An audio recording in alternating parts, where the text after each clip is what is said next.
the things that is so unique about this movie is how it mixes, of course, this very heightened spy action movie with this very earnest and surprisingly affecting kind of romance story between these two characters. And I was just wondering, when you guys were kind of coming into this and the movie was taking shape, was this something that was kind of hard to wrestle and maintain balance of for you as performers? Or was it something that kind of just locked into place from the very beginning?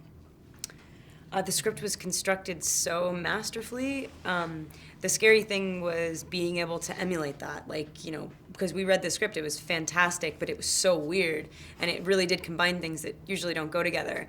And so, you know, it gave me more confidence going into it with Nima and with mainly Jesse, because I've worked with him before and I trust him and I think he's very smart and I thought we could do it together. In particular, Jesse, for your character, I mean, this is, like I said, a big marriage.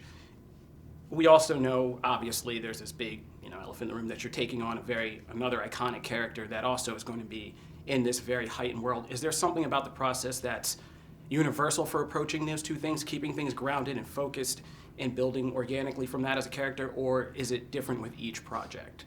Maybe like the end goal is different, but the process should be the same, which is like to try to kind of create some realism in a heightened situation. Like the reason American Ultra is so funny is because our characters are having these realistic reactions to these terrifying situations. So, you know, in a typical action movie, the characters would be very kind of confidently handling these otherwise terrifying situations. But our characters are actually terrified. And when people are coming to kill us, we're asking them to please stop, like a regular person would do in this situation. So I think like the comedy comes from playing it realistically and having the context be very funny.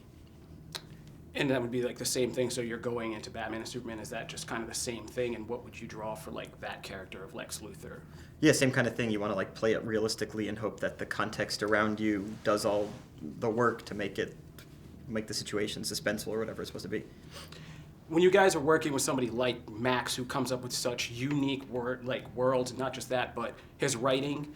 I've met Max. We've kind of hung out several times. I know what Max is like. Wow. Can you? And you're still here. Yeah. Almost not, but I made it. I recovered the next morning mostly. But can you guys talk about anything? I know Topher had lines from the script that he kind of fell in love with and that really hit him. Were there any kind of parts or lines in the script that really just kind of captured you and grabbed you that you're going to kind of remember after this? Everything. There was always these like funny little moments and these funny reactions that like these just the characters are so befuddled. I just saw like an advertisement for this movie on a website today, and yeah, there's just a very funny line. I'm trying to negotiate a surrender with this guy, and I ask him like, do I have to sign something? Like I've just told the bad guy that he has to surrender, but then I ask him if I have to sign anything because I've never accepted a surrender before. So it's really this really funny juxtaposition of these characters way over their heads. All right, and if you guys have a chance, what would you do for your next collaboration together?